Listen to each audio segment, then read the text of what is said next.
پریشان ہوئے کہ پتہ نہیں کیا ہو گیا ہے، تو جنات نے الگ الگ ٹولیاں بنائی کہ جاؤ دنیا کے اندر دیکھو کیا کوئی الگ سے بات ہوئی ہے. تو ان کی ایک ٹولی صرفنا الیک نفر من الجن، کہ جب جنوں کی ایک ٹولی اللہ کے نبی صلی اللہ علیہ وسلم کی طرف آئی اور آپ کو قرآن پڑھتے ہوئے سنا تو اپنے ساتھیوں سے کہا کہ خاموش ہو جاؤ، اس قرآن کو سنو. اور جب قرآن کو سن لیا تو اس پر وہ ایمان لے آئے. اپنی قوم والوں کو ڈرایا اور کہا کہ اے قوم والوں، ہم نے ایک ایسی کتاب کو سنا ہے جو موسیٰ علیہ السلام اور ان کے پہلے جتنے بھی نبی آئے ان کی تصدیق کرتی ہے، ان کا ذکر کرتی ہے، حق کی طرف بلاتی ہے، سیدھے راستے کی طرف بلاتی ہے. اے قوم، ایمان لے آؤ اللہ پر، ایمان لے آؤ اس دعوت کے اوپر، اللہ تعالیٰ تمہارے گناہوں کو معاف کر دے گا، تمہیں عذاب علیم سے بچا لے گا. یعنی اللہ تعالیٰ نے ان آیتوں کے اندر جنات کے ایمان لانے کا ذکر کیا. تو اس سے پتہ چلتا ہے کہ جنات مومن بھی ہوتے ہیں اور جنات کے اندر کافر بھی ہوتے ہیں. اللہ رب العالمین اس کے ذریعے ہمیں سمجھانا چاہ رہا ہے. اس کے بعد اللہ تعالیٰ کہتا ہے آیت نمبر 33 کے اندر، اولم یرو ان اللہ الذی، کیا یہ لوگ دیکھتے نہیں کہ اللہ تعالیٰ ہی تو ہے جس نے آسمان کو بنایا، زمین کو بنایا، اور ان کو بنانے میں وہ تھکا نہیں، اسے کوئی تھکن نہیں ہوئی ہے، اور تم اس کے بعد بھی تعجب کرتے ہو کہ مرنے کے بعد زندہ نہیں کر پائے گا. یعنی اتنا بڑا آسمان جو بنا لے، زمین جو بنا لے، کیا تمہیں دوبارہ پیدا نہیں کر سکتا ہے؟ کس بات میں تمہیں تعجب ہے؟ اللہ اس کا ذکر کرتا ہے. اس کے بعد اللہ تعالیٰ کہتا ہے یعنی سورہ محمد کے اندر اللہ تعالیٰ نے جہاد کا ذکر کیا اور ارشاد فرمایا کہ یا ایھا الذین آمنوا، اے وہ لوگو جو ایمان لائے ہو، آیت نمبر 7 کے اندر، ان تنصروا اللہ ینصرکم ویثبت اقدامکم، اگر تم اللہ کی مدد کرو گے تو اللہ تمہاری مدد کرے گا اور تمہارے قدموں کو جمع دے گا. اب کوئی بندہ اللہ کی مدد تو نہیں کر سکتا نا. اللہ کی مدد کرنے کا مطلب ہے اللہ کے دین کی مدد کرنا، دین کو غالب کرنے کے لیے مدد کرنا، دینی احکامات کو قائم کرنے کے لیے مدد کرنا. اگر تم ایسا کرو گے تو اللہ تمہاری مدد کرے گا اور تمہارے قدموں کو جمع دے گا. اور جب ایسا عمل بندہ کرے، اللہ کے راستے میں لگا رہے، تو اللہ تعالیٰ اس کے آگے جنت بھی بتاتا ہے کہ جنت کون سی ملے گی. آیت نمبر 15 میں اللہ کہتا ہے کہ مثل الجنت التی وعد المتقین، کہ متقیوں سے جس جنت کا وعدہ کیا گیا ہے، جانتے ہیں وہ جنت کیسی ہوگی؟ اس میں نہریں ہوں گی ایسے پانی کی جس میں کوئی بدبو نہ ہوں گی، اس میں نہریں ہوں گی ایسی دودھ کی جس میں کوئی مزہ بدلا ہوا نہیں ہوگا، اس میں شراب کی نہریں ہوں گی، اس کے اندر صاف ستھرے شہد کی نہریں ہوں گی، اس میں ہر قسم کے فروٹ ہوں گے اور رب العالمین کی طرف سے مغفرت ہوگی. بتاؤ یہ اتنی ساری نعمتیں بہتر ہے یا وہ انسان جسے جہنم کے اندر ڈالا جائے گا، اتنا گرم اور کھولتا ہوا پانی دیا جائے گا کہ جب وہ پانی پیے گا تو اس کا پیٹ کٹ جائے گا. اللہ اکبر. اللہ ہم سب کو ایسے جہنم سے بچائے، ایسے عذاب سے بچائے. اس کے بعد اللہ تعالیٰ ارشاد فرماتا ہے یا ایھا الذین آمنو، اے وہ لوگو جو ایمان لائے ہو، اطاعت کرو اللہ کی، اطاعت کرو اللہ کے رسول کی، اور اپنے اعمال کو برباد نہ کرو، اپنے اعمال کو خراب نہ کرو. تو اس آیت سے، آیت نمبر 33 سورہ محمد سے پتہ چلتا ہے کہ اگر کوئی انسان اللہ اور اس کے رسول کی اطاعت نہ کرے تو اللہ اس کے سارے عمل کو برباد کر دے گا. کتنا ہی اچھا عمل کر لے، نمازیں پڑھ لے، روزے رکھ لے، کچھ بھی کر لے، پر اگر اللہ اور اس کے رسول کی اطاعت نہ کرے تو اللہ ایسے انسان کے سارے اعمال کو برباد کر کے رکھ دیتا ہے. اس کے بعد اللہ تعالیٰ آگے ارشاد فرماتا ہے کہ دنیا تو کھیل کود کا سامان ہے، اس کے بارے میں کیوں فکر کرتے ہو. یہاں تک ارشاد فرمایا کہ ہاں تم ہؤلاء تدعون، یعنی تمہیں جب یہ دعوت دی جاتی ہے کہ اللہ کے راستے میں خرچ کرو تو تم میں سے کچھ لوگ کنجوسی کرتے ہیں. یاد رکھو کہ کنجوسی صرف تمہارے ہی نفس کے لیے ہے. یعنی اگر تم اللہ کے راستے میں کچھ دو گے تو کیا اللہ کو کوئی فرق پڑے گا؟ اللہ تو غنی ہے، بے نیاز ہے، تم فقیر ہو، تم محتاج ہو. یعنی اگر تم خرچ کرتے ہو تو تمہارے لیے کرتے ہو. یہ صدقہ دینا، زکات دینا، خیرات دینا، یہ تم اپنے لیے کرتے ہو، اپنی آخرت کے لیے کرتے ہو. اللہ کو کوئی فائدہ پہنچنے والا نہیں ہے. آج ہمارے یہاں لوگ ہیں نا زکات کی چوری کرنے والے، صدقات سے بچنے والے، کنجوسی کی زندگی جینے والے. فرض زکات کچھ ہے، ادا کرتے ہیں کچھ، زکات دیتے نہیں، مدد کرتے نہیں. جب مانگا جائے تو یہ کہتے ہیں کہ ہمارے تو حالات بڑے خراب ہیں. اللہ کہتا ہے کہ اگر تم اللہ کے راستے میں خرچ نہیں کرو گے، وَإِن تَتَوَلَّوْا، اگر تم نہیں سدھرو گے، يَسْتَبْدِلْ قَوْمًا غَيْرَكُمْ، اللہ تعالیٰ تمہاری جگہ دوسری قوموں کو لائے گا اور جو تمہاری طرح نہیں ہوگی. یعنی اس بات سے ہمیشہ ڈرتے رہو کہ اللہ کا عذاب تم پر آئے گا.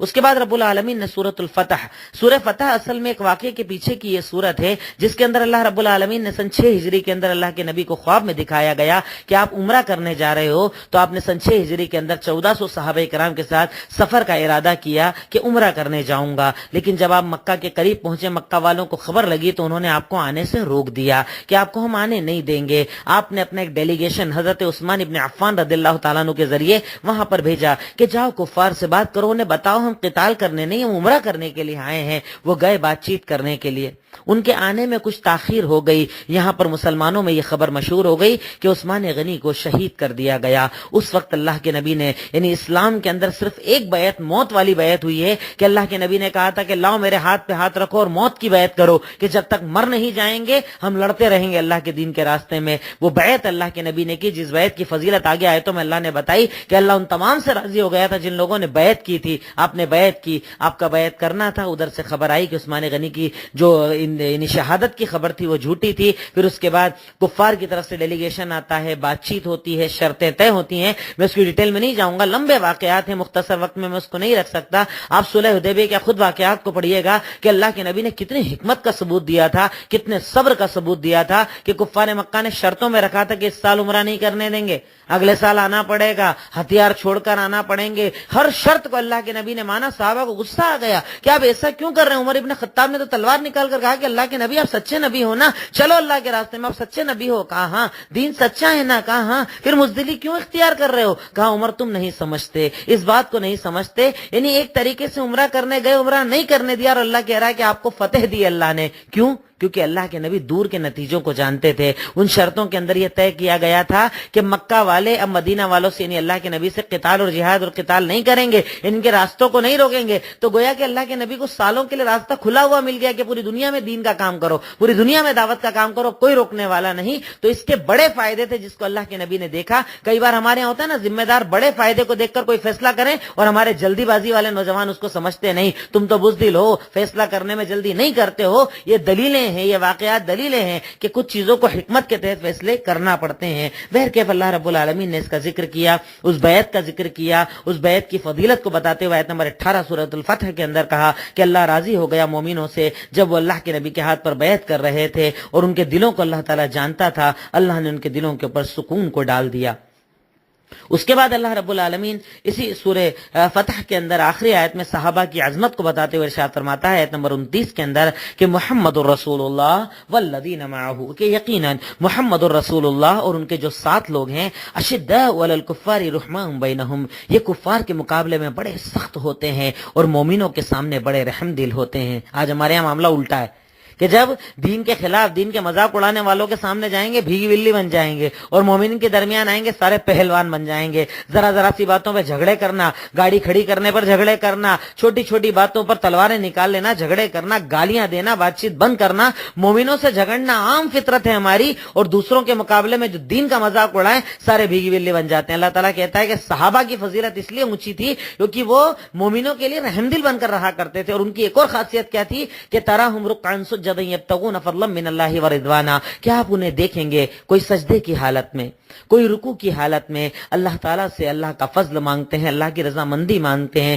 اور ان کے چہرے ان کے سجدوں کے نشانوں سے پہچانے جاتے ہیں۔ اور ان کی یہ مثال اللہ نے تورات اور انجیل میں بھی پہلے ہی بتا دی تھی کہ ایک نبی آئیں گے اور ان کے ساتھی ایسے ہوں گے۔ غور کرو کہ دنیا میں جنت کی بشارتیں تھیں اور نفل عبادتیں اتنی تھی کہ رکوع سجدے میں رہتے تھے، چہروں پہ سجدوں کے، پیشانیوں کے پر سجدوں کے نشان ہوا کرتے تھے، اور آج ہم سے فرض نہیں پڑی جاتی۔ رمضان عبادت کر لی، اپنے آپ کو نہ جانے کون سا جنتی سمجھنے لگ جاتے ہیں۔ افسوس ہے مسلمانوں کہ صحابہ کو اللہ نے اس لیے جنت دی کیونکہ انہوں نے اللہ تعالیٰ کے ہر فیصلے کو قبول کیا۔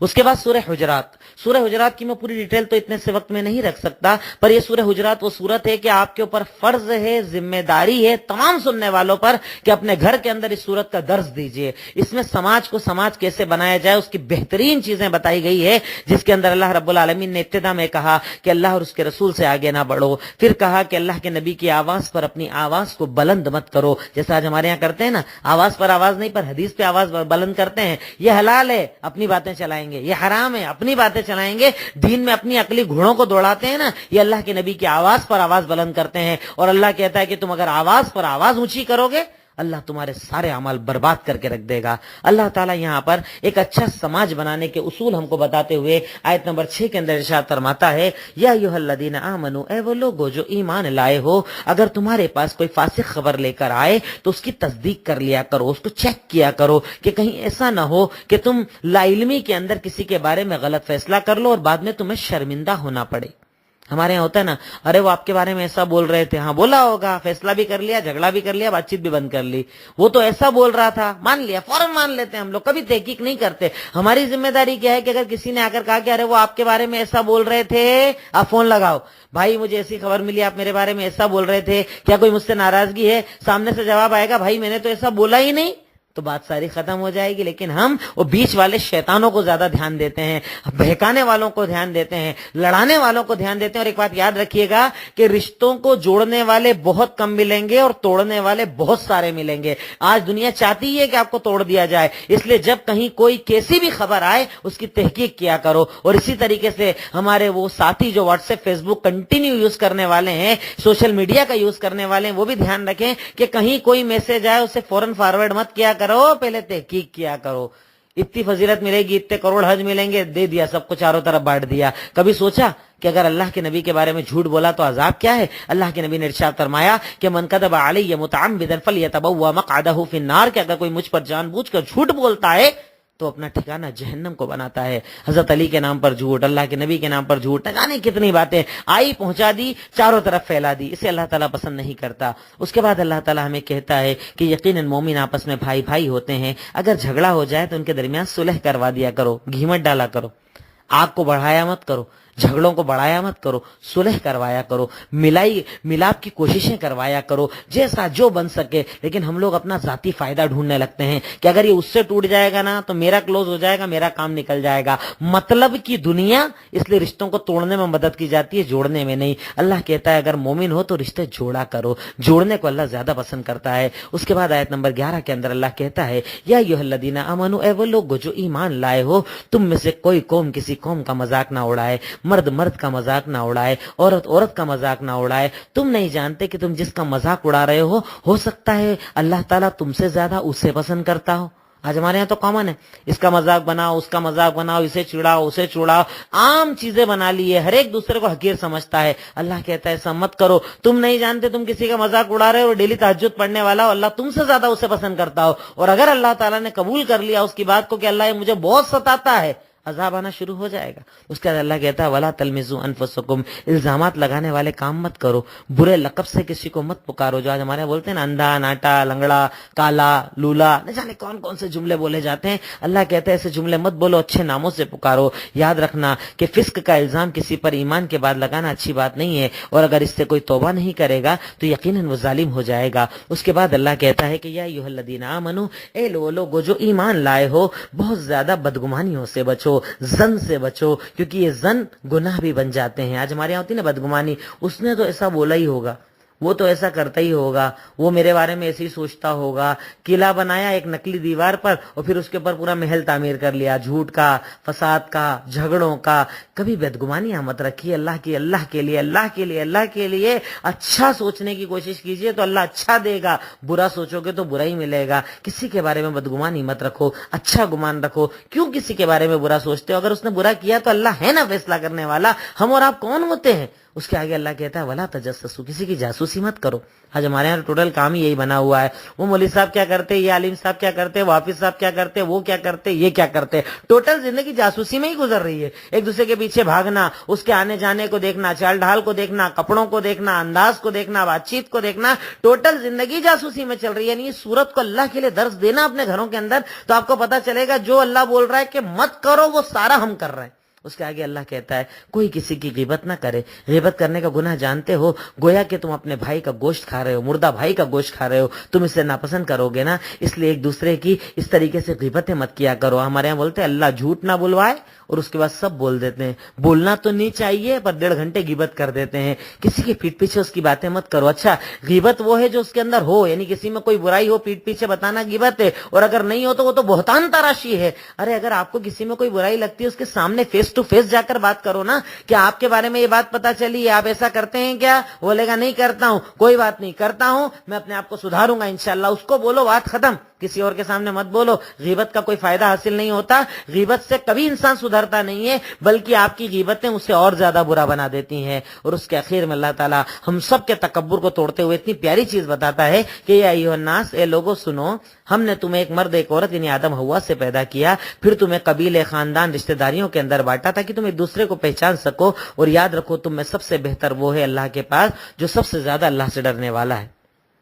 تکبر چھوڑ دو، اپنے آپ کو بڑا ماننا چھوڑ دو۔ تم کیا سمجھتے ہو اللہ کی نظر میں تم اونچے ہو؟ ارے اونچا وہ ہے جو زیادہ تقوی والا ہے، زیادہ عبادت والا ہے، زیادہ نمازے والا ہے، روزے والا ہے، اللہ کو راضی کرنے والا، اللہ اس سے محبت کرتا ہے۔ اللہ چال ڈال نہیں دیکھتا، اللہ کپڑے نہیں دیکھتا، اللہ اسٹیٹس نہیں دیکھتا۔ تم کس چیز کا تکبر کرتے ہو؟ اللہ تعالیٰ کہتا ہے کہ میں نے سب کو ایک ہی سے پیدا کیا، سب کے امی ابا ایک ہیں، یہ خاندان شیخ فلاں پٹھان یہ خان، ایک دوسرے کو چھوٹا بڑا سمجھنا، عزتیں کم کر دینا اس وجہ سے کہ وہ سماج کا اس لیے چھوٹا ہے، اس برادری کا اس لیے چھوٹا ہے۔ ارے یہ برادری اللہ کہتا ہے کہ میں نے دی ہے تم کو، تم تھوڑی اور کئی برادریوں کو تم نے خود پیدا کیا ہے۔ کام کرنے والوں کو ان کی برادری کا نام دے دیا گیا، پر ماں باپ تو ایک ہے نا، تم ایک سے پیدا ہوئے ہو نا، سب ایک ہو نا، خون ایک ہے نا، مٹی ایک ہے نا، پھر کس بات کا تکبر ہے؟ اس لیے گھمنڈ مت کرو، جھگڑے لڑائی مت کرو آپس میں، اللہ رب العالمین ان باتوں کو پسند نہیں فرماتا ہے۔ اس کے بعد آج کا آخری چیز سورہ قاف کی سورت، وہ جس کو ہم جمعہ کے اندر پڑھتے ہیں، جس کے اخیر میں جو آج میں ایک اہم بات جو اللہ تعالیٰ نے ہمیں کہی ہے آج کے 26ویں پارے کی تشریح کے اندر، کہ اللہ تعالیٰ ارشاد فرماتا ہے کہ ہم نے آیت نمبر 16 سورہ قاف کے اندر کہ ہم نے انسان کو پیدا کیا اور ہم جانتے ہیں اس کے اندر کیا چلتا ہے، وَنَحْنُ أَقْرَبُ إِلَيْهِ مِنْ حَبْلِ الْوَرِيدِ، اور اللہ تعالیٰ کہتا ہے کہ ہم اس کی شہ رگ سے زیادہ اس کے قریب ہیں۔ بتائیے اس سے زیادہ کون آپ کے قریب ہوگا؟